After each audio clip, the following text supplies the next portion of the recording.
अब हम इस चैप्टर का सेकंड पॉइंट, दूसरा point, colonial rule and pastoral life पढ़ते हैं। कॉलोनियल रूल के दौरान पेस्टोरलिस्ट की लाइफ में बहुत बदलाव आए। उनके ग्रेजिंग ग्राउंड श्रैंक यानी सिमट गए, लिमिटेड हो गए। इधर उधर आने जाने पर बंदिशें, रिस्ट्रिक्शन लगने लगी और उनसे जो रेवेन्यू लिया जाता था, उसमें भी वो इंक्रीज हो गए। एग्रीकल्चर में उनका हिस्सा घटने लगा और उनके ट्रेड्स एंड क्राफ्ट पर भी बहुत बुरा इम्पैक्ट असर हुआ। आइए देखें कि ये सब कैसे और क्यों हुआ। पहली बात, firstly, British government colonial state grazing land को कल्टीवेटेड फॉर्म में ट्रांसफॉर्म कर देना चाहती थी। जमीन से मिलने वाला रेवेन्यू उनकी फाइनेंस का मेन सोर्स था। खेती की जमीन एरिया बढ़ने से रेवेन्यू कलेक्शन भी इंक्रीज होगा। उतना ही नहीं, इससे jute, cotton, wheat and other agricultural produce में भी इजाफा हो जाता, जिनकी इंग्लैंड में बहुत ज्यादा जरूरत थी। कॉलोनियल ऑफिशियल्स को बिना खेती की जमीन का कोई मतलब समझ में नहीं आता था। उससे ना तो रेवेन्यू मिलता था और ना ही एग्रीकल्चर प्रोड्यूस। अंग्रेज ऐसी जमीन को बिल्कुल बेकार मानते थे। उसे खेती के लायक बनाना जरूरी था। इसी बात को ध्यान में रखते हुए मिड 19th सेंचुरी से देश के वेरियस पार्ट में, अलग अलग एरिया में वेस्टलैंड के लिए रूल्स बनाए जाने लगे। इन रूल्स के जरिए सरकार अनकल्टिवेटेड लैंड्स को अपने कब्जे में लेकर कुछ खास लोगों को सौंपने लगी। इन लोगों को कई तरह की रियासतें, कंसेशंस दी गई और इस जमीन को खेती के लायक बनाने और उस पर खेती करने के लिए उन्हें एनकरेज किया गया। ऐसे कुछ लोगों को गांव का मुखिया, हेडमैन बना दिया गया।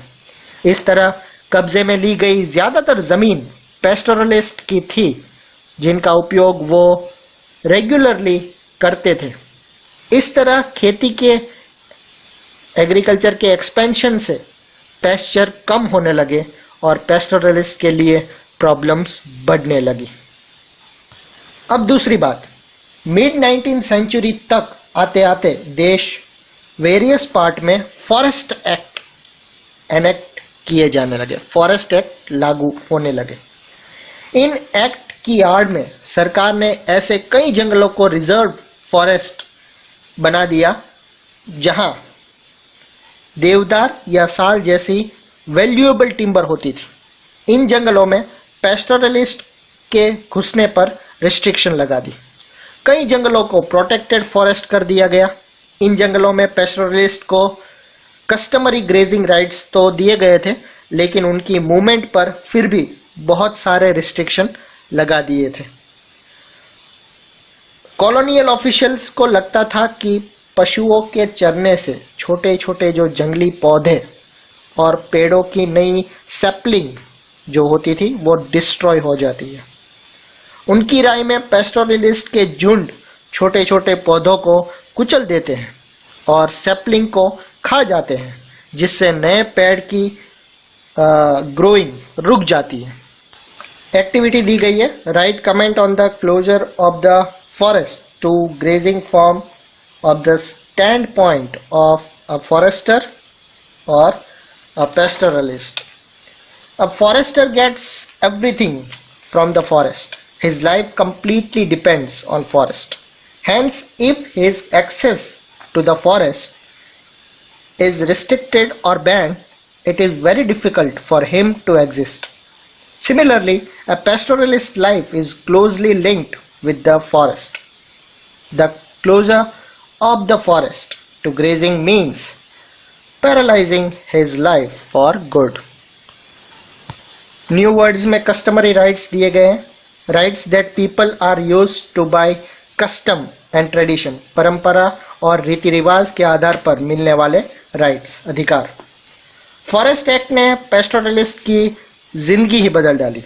अब उन्हें उन जंगलों में जाने से रोक दिया जाने लगा, जो पहले उनके कैटल के लिए वैल्यूएबल पैस्चर का सोर्स था। जिन एरिया में उन्हें एंट्री की छूट दी गई वहां भी उन पर नजर रखी जाती थी। जंगलों में एंट्री करने के लिए उन्हें परमिट लेनी पड़ती थी। जंगल में उनकी एंट्री और डिपार्चर की डेट पहले से फिक्स होती थी और वो जंगल में बहुत कम ही दिन बिता सकते थे। अब पेस्टोरलिस्ट किसी जंगल में ज़्यादा टाइम तक रुक नहीं सकते थे, भले ही वहाँ पेस्चर कितना ही क्यों ना हो, घास कितनी भी क्यों ना हो, चारों तरफ हरियाली ही हरियाली हो। उन्हें इसलिए निकलना पड़ता था क्योंकि अब उनकी लाइफ फॉरेस्ट डिपार्टमेंट ने जारी किए जो परमिट्स थे उनके ऊपर डिपेंड थी। परमिट में पहले ही लिख दिया जाता था कि वो लीगली कब तक जंगल में रहेंगे। अगर वो टाइम लिमिट से ज़्यादा रुकते हैं तो उन पर फाइन्स लगा दिए जाते थे। अब तीसरी बात, ब्रिटिश ऑफिशियल्स नोमैडिक पीपल को शक की नज़र से देखते थे। वो गांव-गांव जाकर अपनी चीज़ें बेचने वाले कारीगरों और व्यापारियों और अपने झुंड के लिए हर साल नए नए पैस्चर की तलाश में रहने वाले, हर मौसम में अपना रेसिडेंस बदलने वाले पेस्टोरलिस्ट पर यकीन बिल्कुल नहीं कर पाते थे। वो चाहते थे कि रूरल पीपल गांव में ही रहे, उनका रेसिडेंस और उनके खेतों पर उनके फिक्स्ड राइट्स हो। इस तरह की पॉपुलेशन की पहचान करना और उसको कंट्रोल करना ज़्यादा आसान था, जो एक जगह टिक कर रहती हो। ऐसे लोगों को पीसेबल, शांति प्रिय और लॉ को फॉलो करने वाला माना जाता था। नोमैडिक को क्रिमिनल माना जाता था। 1871 में कॉलोनियल गवर्नमेंट ने क्रिमिनल ट्राइब्स एक्ट पास किया। By this act communities of craftsman, traders and pastoralisms की बहुत सारी कम्युनिटीज को क्रिमिनल ट्राइब्स घोषित कर दिया गया। इस एक्ट के लागू होते ही ऐसी सभी कम्युनिटीज को कुछ खास नोटिफाइड विलेज में बस जाने का ऑर्डर दिया गया। उनके बिना परमिट मूवमेंट पर रोक लगाई दी गई। विलेज पुलिस उन पर हमेशा नजर रखने लगी। अब चौथी बात, अपनी इनकम को बढ़ाने के लिए कॉलोनियल गवर्नमेंट ने रेवेन्यू वसूलने का दर पॉसिबल रास्ता अपनाया। उन्होंने जमीन, canal water, salt on trade goods, यहां तक कि एनिमल पर भी टैक्स वसूलने का ऐलान कर दिया। पेस्टोरलिस्ट से एक एक जानवर को जो पेस्चर में आकर घास खाता था उसके ऊपर टैक्स वसूल किया जाने लगा। देश के ज़्यादातर पेस्टोरल ट्रैक्ट्स में 19वीं सेंचुरी के बाद से ही ग्रेजिंग टैक्स लागू कर दिया था। हर एक जानवर पर टैक्स बढ़ता ही चला गया और राइट टू कलेक्ट टैक्स दिन ब दिन मजबूत होता गया। 1815 से 1880 के दशक के बीच टैक्स वसूली का काम बोली लगाकर कॉन्ट्रैक्टर को दिया जाता था। कॉन्ट्रैक्टर सरकार को जो पैसे देते थे उसे वसूल करने और साल भर में ज़्यादा से ज़्यादा प्रॉफिट बनाने के लिए वो जितना चाहे उतना टैक्स वसूल कर सकते हैं। अपने हिसाब से जितना चाहे उतना ले सकते हैं।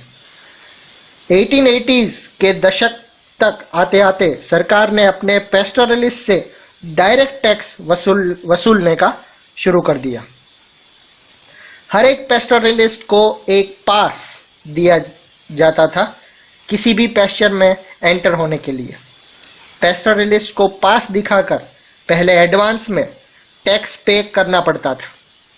पेस्टोरलिस्ट के साथ कितने जानवर हैं और उसने कितना टैक्स पे किया है, इस बातों को उस पास में लिखा जाता था। सोर्स डी पढ़ते हैं। 1920 में रॉयल कमीशन ऑन एग्रीकल्चर ने अपनी रिपोर्ट में लिखा कि बढ़ती आबादी, पॉपुलेशन, इरिगेशन फैसिलिटीज के विस्तार और रक्षा, उद्योग और एग्रीकल्चर एक्सपेरिमेंटल फॉर्म के लिए सरकार द्वारा पैस्चर इलाकों में गिरावट आई है, वो कम होने लगे।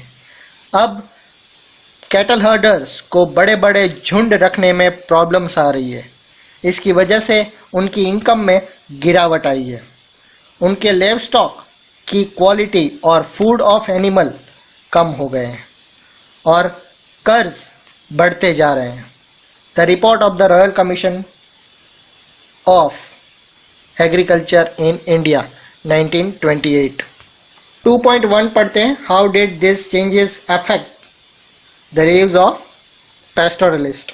इन चीज़ों की वजह से पैस्टोरलिस्ट को पैस्चर की गंभीर कमी पैदा हो गई। जैसे जैसे ज़्यादा से ज़्यादा पैस्चर लैंड्स को सरकारी कब्जे में लेकर उन्हें कल्टीवेटेड फील्ड में बदला जाने लगा, वैसे वैसे पैस्चर के लिए अवेलेबल इलाके कम होते गए। इसी तरह जंगलों के रिजर्वेशन का नतीजा ये हुआ कि शेफर्ड एंड कैटल हर्डर्स अब अपने कैटल को जंगलों में पहले जैसे आज़ादी से नहीं चरा सकते थे। जब पैस्चर लैंड खेतों में बदलने लगे, ट्रांसफॉर्म होने लगे, तो बचे कुचे पैस्चर में चरने वाले जानवरों की तादाद बढ़ने लगी, क्योंकि अब तो पैस्चर इतने बचे ही नहीं थे, तो जानवर सब एक ही जगह पे जाएंगे। हमेशा जानवरों से वो जो पैस्चर थे वो बिल्कुल भरे हुए दिखने लगे। अब तक तो नोमैडिक पैस्टोरलिस्ट अपने कैटल को कुछ दिन तक ही एक इलाके में चराते थे और उसके बाद किसी और इलाके में चले जाते थे। इस अदला बदली की वजह से पिछले पैस्चर्स भी फिर से हरे हो जाते थे, क्योंकि उनको थोड़ा टाइम मिल जाता था, एक सीजन पूरी चली जाती थी तो वो फिर से हरे हो जाते थे। लेकिन पैस्टोरलिस्ट की मूवमेंट पर लगी रिस्ट्रिक्शन और पैस्चर लैंड के बेहिसाब ओवरग्रेजिंग से पैस्चर लैंड कम होते गए। जानवरों के लिए चारा कम पड़ने लगा। एज अ रिजल्ट जानवरों की सेहत और तादाद नंबर्स भी गिरने लगे। चारे की कमी और जब तब पड़ने वाला अकाल की वजह से कमज़ोर और भूखे जानवर बहुत ज़्यादा संख्या में मरने लगे। फिगर 11 देखते हैं, पैस्टोरलिस्ट इन इंडिया।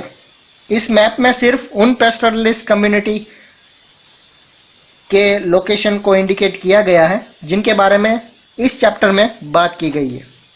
इनके अलावा भी हमारे देश में कई और पैस्टोरलिस्ट कम्युनिटी रहती है। 2.2 शुरू करते हैं। How did the pastoralist cope with this changes. Pastoralist ने इन चेंजेस का सामना कैसे किया। इन चेंजेस से पैस्टोरलिस्ट के रिएक्शंस कई तरह से सामने आए। कुछ पैस्टोरलिस्ट ने तो अपने जानवरों की संख्या ही कम कर दी। अब बहुत सारे जानवरों के चराने के लिए पहले की तरह बड़े बड़े और बहुत सारे पैस्चर्स नहीं बचे थे। जब पुराने पैस्चर्स लैंड का इस्तेमाल करना मुश्किल हो गया तो कुछ पैस्टोरलिस्ट ने नए नए पैस्चर्स ढूंढ लिए। For example, camels and sheep herding Raikas 1947 के बाद ना तो सिंध में एंटर हो सकते थे और ना सिंधु नदी के किनारे अपने जानवरों को चरा सकते थे। भारत और पाकिस्तान के बीच खींची हुई बाउंड्रीज ने उन्हें उस तरफ जाने से रोक लिया। जाहिर है अब उन्हें जानवरों को चराने के लिए नई जगह ढूंढनी थी। अब वो हरियाणा के खेतों में जाने लगे, जहां कटाई हार्वेस्ट के बाद खाली पड़े खेतों में वो अपने जानवर को चरा सकते थे। इसी टाइम खेतों को मैन्योर खाद की भी ज़रूरत रहती थी, जो उन्हें उन जानवरों से मिल जाती थी।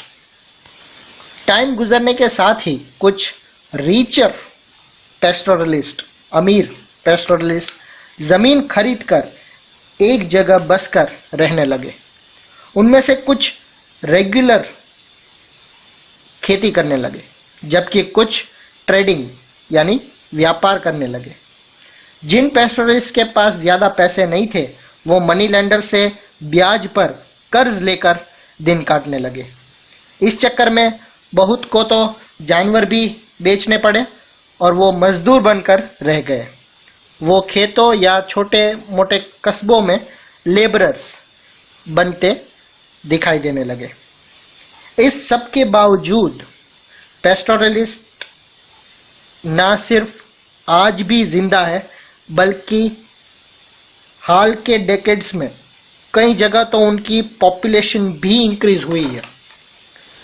जब भी किसी इलाके में पैस्चर लैंड में उनके एंट्री पर रोक लगा दी जाती, वो अपनी डायरेक्शन बदल लेते, झुंड छोटा कर लेते और नई दुनिया के मॉडर्न फॉर्म्स के लिए दूसरे काम धंधे भी करने लगते।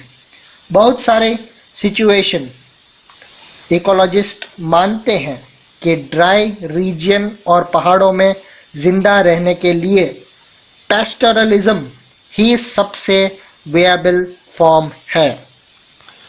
पेस्टोरल कम्युनिटीज पर इस तरह के चेंजेस सिर्फ हमारे देश में ही नहीं डाले गए, दुनिया के बहुत सारे इलाकों में न्यू लॉज और सेटलमेंट की नई पैटर्न्स ने उन्हें मॉडर्न वर्ल्ड में आ रहे चेंजेस के मुताबिक अपनी लाइफ जीने का तरीका बदलने पर मजबूर कर दिया।